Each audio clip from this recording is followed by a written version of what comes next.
মৃত্যু পরোয়ানা তে স্বাক্ষর করলাম। সেই 5ই আগস্টের পর থেকে গোপালগঞ্জ অনেকখানি পুরুষ শূন্য, বেশিরভাগই তারা অন্যত্র অবস্থান করছে। তারপরেও তারা গোপালগঞ্জকে নানানভাবে টার্গেট করেছে, এরকম অভিযোগের পরিপ্রেক্ষিতে পরবর্তী ঘটনাক্রম তো আপনি জানেনই। এখন কি হতে যাচ্ছে সামনের দিনগুলোতে, আর গোপালগঞ্জে কি হচ্ছে আপনার কাছে কি তথ্য আছে?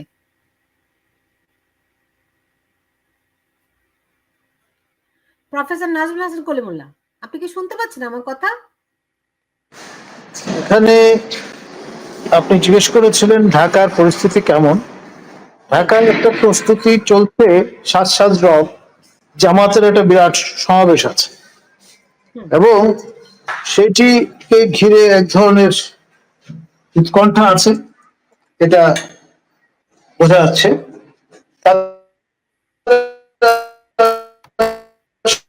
মনোযোগ গোপালগঞ্জের দিকে এবং যে আর্থিক পরিস্থিতি কি, পরিস্থিতির কারণে মানুষজন কেমন আছেন এবং গোপালগঞ্জ জনপদ পুরুষ শূন্য হয়ে গেছে, এটা মোটামুটি সবাই বুঝতে পারছেন এবং এর কারণে নারীরা এক ধরনের ভালনারেবিলিটির মধ্যে পড়েছে।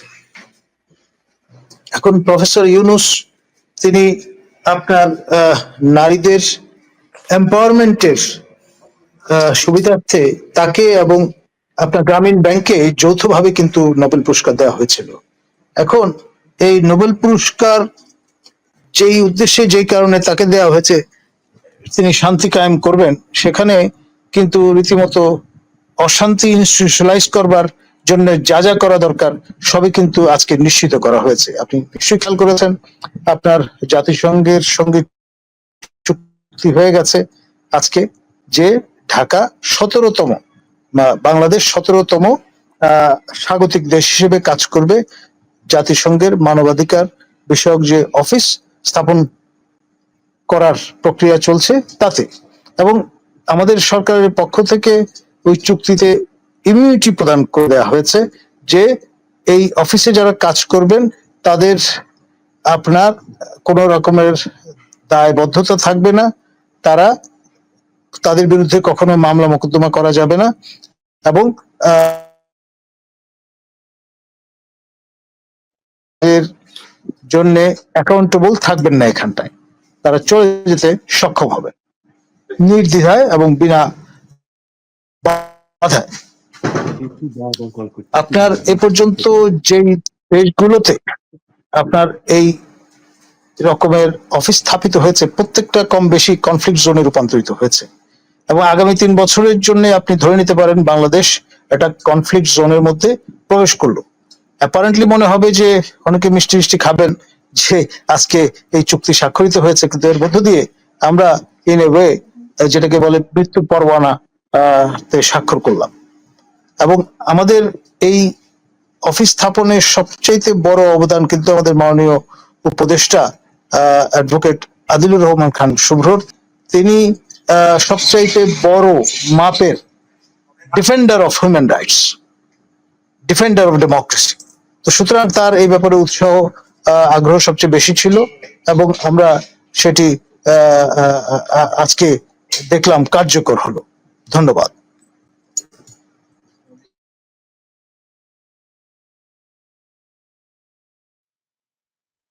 প্রফেসর কলিমুল্লাহ, আমি যদি বলি আপনাকে যে ময়মনসিংহে নাকি এই মুহূর্তে গোলাগুলি হচ্ছে, এই বিষয়ে কিছু জানা আছে আপনার? জি না, আমি এখন পর্যন্ত কোনো এরকম খোঁজ খবর পাইনি, তবে আমি নিশ্চিত যে গোপালগঞ্জের যে অস্থিতিশীলতাটা আমরা লক্ষ্য করছি সেটি কিন্তু সমগ্র বাংলাদেশময় হওয়ার জন্যে যা যা উপকরণ দরকার কম বেশি সবই কিন্তু উপস্থিত। স্পার্কটা দরকার ছিল, সেই স্পার্কটা আপনার এই গোপালগঞ্জের মধ্য দিয়ে সূচিত হয়েছে এবং সে কারণেই আমাদের সরকারের পক্ষ থেকে, ইউনূস শাহীর পক্ষ থেকে সর্বরকম আপনার যোগাড় যন্ত্র নিশ্চিত করা হয়েছে, এমনকি কোস্ট গার্ডও মোতায়েন করা হয়েছে যাতে নৌপথে আপনার কোন রকমের এই চলাচলের ক্ষেত্রে কোন রকমের আপনার নিঃসংকোচ চিত্তে কেউ এই গম্যতার সুযোগ না নিতে পারেন। আর আপনার এখানে যে বিষয়টা আমরা লক্ষ্য করছি সেটি হচ্ছে যে লোকাল যে মিডিয়া, কি প্রিন্ট কি ইলেকট্রনিক, এক ধরনের যেটাকে বলবো আমরা যন্তর মন্তর ঘরের মধ্যে আটকা পড়ে গেছে। আপনার সেই যে আপনার হীরক রাজার দেশে যেমনটি আমরা পরিদৃষ্ট করেছিলাম সেরকম একটি মহাবিষ্টতার মধ্যে তারা আছেন এবং রীতিমতো ভীত সন্ত্রস্ত একটি কায়দায় কাজ করছেন। আজকে যেমন ইন্ডিপেন্ডেন্ট টেলিভিশন এবং চ্যানেল আই থেকে আমার কাছে রিপোর্টাররা এসেছিলেন আমার মতামত জানতে, যে গতকাল নির্বাচন কমিশন যেই পর্যবেক্ষণ নীতিমালা 2025 প্রকাশ করেছেন সেইটা নিয়ে আমার বক্তব্য মন্তব্য কি। আমি যখন খোলামেলা কথা বলবার চেষ্টা করলাম, মানে শুরু করার আগেই তারা কিন্তু, আমি ইনফর্মালি যে কথা বলছিলাম সেগুলো তারা ধারণ করলেন, করে আমাকে জানান দিলেন যে এই সরকারের পছন্দনীয় একজন ব্যক্তি, যার পরীক্ষক হিসেবে আমি কাজ করেছি, ডক্টর আব্দুল আলিম, যিনি আমাদের সঙ্গে কাজ করেছেন এশিয়া ফাউন্ডেশনের নির্বাচন পর্যবেক্ষণের, এই ভদ্রলোকের কাছে তারা যাবেন এবং রীতিমতো ওই কাঠগড়ায় দাঁড় করানোর মতো করে একটা ট্রায়াল দেওয়ার চেষ্টা করবেন। এখন বিষয়টা হচ্ছে উদ্দেশ্য পিন ডাউন করার চেষ্টা করা। এখন ধরুন আমি তো একটু বেয়ারা কিসিমের মানুষ, কথা বলবার সময় ছেড়ে কথা বলার আপনার স্টাইল আমি ফলো করি না। তো ফলে আমি যা বলার বলে দিয়েছি। ন্যাচারালি সেখানে গিয়ে তিনি হয়তো আমাকে ডকে তোলার চেষ্টা করবেন বা করেছেন, হু নোজ।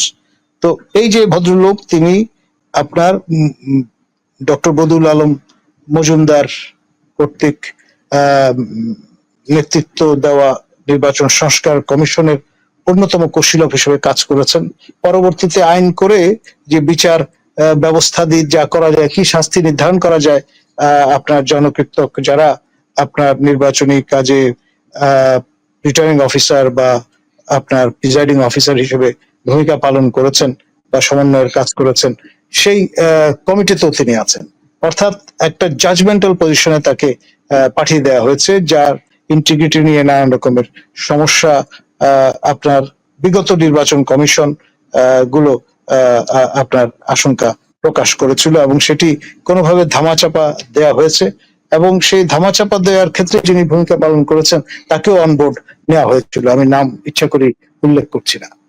তো এই যে পরিস্থিতি, অর্থাৎ এক ধরনের কোণঠাসা করবার চেষ্টা, এক ধরনের আপনার পিন ডাউন করবার চেষ্টা, এটি এখন পুরো রেজিমের অস্থি মজ্জায় প্রবেশ করেছে এবং আগামী 3 বছর হয়তো এই জনপদের উপর দিয়ে নানান রকমের ঝড়ঝঞ্ঝা আসবে এবং সেটার আনুষ্ঠানিক সূচনা আজকে থেকে শুরু হয়ে গেল।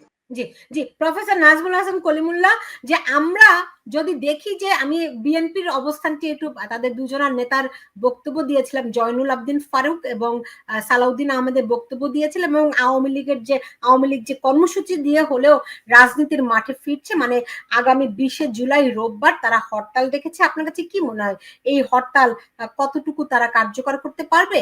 হরতাল মানে কি এখন এই বর্তমান প্রেক্ষাপটে? 20 জুলাই আবার কিন্তু দেশে পরীক্ষাও আছে, একটা পাবলিক এক্সাম আছে। সবকিছু মিলে এই হরতাল তারা কিভাবে করবে? আওয়ামী লীগের ফিরে আসাটাই বা আপনি কেমন দেখছেন? ধন্যবাদ। আমি তো ভাই বর্ন এন্ড ব্রেড ঢাকায়, বাংলাদেশে।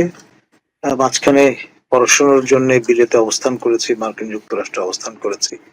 সেই সময়টা বাদ দিয়ে বরাবরই দেখেছি যে হরতাল যদি কার্যকর করতে হয়, ধরুন 20 তারিখে যদি হরতাল আহ্বান করা হয় তাহলে 19 তারিখেই এর সকল আয়োজন সম্পন্ন করে ফেলতে হয়। অর্থাৎ আপনার জনমনে আপনার যে বিষয়টি নিশ্চিত করতে হয়, উৎকণ্ঠা এবং উদ্বেগ, যে হরতালে আপনি যদি রাস্তায় বের হন তাহলে ঝামেলায় পড়বেন, অর্থাৎ এই সময়টা বাড়িতে থাকা ভালো, একেবারে একান্ত বাধ্য না হলে রাস্তাঘাটে না যাওয়াটাই বেহতর। এই বিষয়টি নিশ্চিত করে ফেলতে হয় 19 তারিখেই, মানে আপনার হরতালের পূর্ব দিনে। তো সেই তাকত তনু বপু কতটুকু অবশিষ্ট আছে সেটার একটা আপনার জানান আমরা দেখতে পাবো definitely, just knocking at the door. এবং তার আগে ঢাকায় যেটি আপনি জানেন যে জামাতে ইসলামের উদ্যোগে বিশাল সমাবেশের আয়োজন করা হয়েছে 19 তারিখে, অর্থাৎ অন দ্য ইভ। এবং এটা নিয়ে যথেষ্ট সাজ রব সর্বত্র পরিলক্ষিত হচ্ছে, কারণ তারা ইন এ ওয়ে সরকারি দলের এবং সেই সঙ্গে সরকারের এক ধরনের যেটাকে বলে টলারেন্স তারা তারা দেখতে পাচ্ছেন। ফলে তাদের যতটা নিঃসংকোচ এবং নির্ভয়ে এই প্রস্তুতি তারা নিতে পারছেন, সেইটা কিন্তু একেবারেই অনুপস্থিত আওয়ামী লীগের বা তার অঙ্গ সংগঠনগুলোর বেলায়। কারণ আইনত তাদের সকল কার্যক্রম স্থগিত করা আছে। তো ফলে যারাই পিকেটিং করতে আসবেন কিংবা প্রস্তুতিমূলক করবার চেষ্টা করবেন, তাদের যথেষ্ট ঝুঁকির মধ্যে পড়তে হবে। খেয়াল করে দেখলাম যে ইতিমধ্যে ঢাকা শহরের দেয়াল গাত্র সর্বত্রই পোস্টার শোভা পাচ্ছে, এবং এই পোস্টারগুলো কাদের? হিজবুত তাহরীরের। তারা আপনার কোনো জায়গা বাদ রাখছে না সর্বত্র। এবং মজা হচ্ছে আমাদের আইন শৃঙ্খলা রক্ষাকারী বাহিনীর নাকের ডগায় কিন্তু এটা হচ্ছে। আপনার না হলে এত সুনিপুণ ভাবে সুবিন্যস্ত করে এই পোস্টারগুলো সাঁটানো যেত না। এখন ধরুন হিজবুতকেও যেখানে টলারেট করা হচ্ছে, সেখানে কিন্তু আপনার নিষিদ্ধ ঘোষিত, পরিপূর্ণভাবে নিষিদ্ধ ঘোষিত হিজবুত তাহরীর কিন্তু অংশত আপনার যে নিষেধাজ্ঞা সাময়িকভাবে প্রদান করা হয়েছে, সে আওয়ামী লীগ এবং তার অঙ্গ সংগঠনগুলোকে কিন্তু ন্যূনতম টলারেন্সের কোনো স্পেস দেয়া হবে বলে আমি মনে করি না।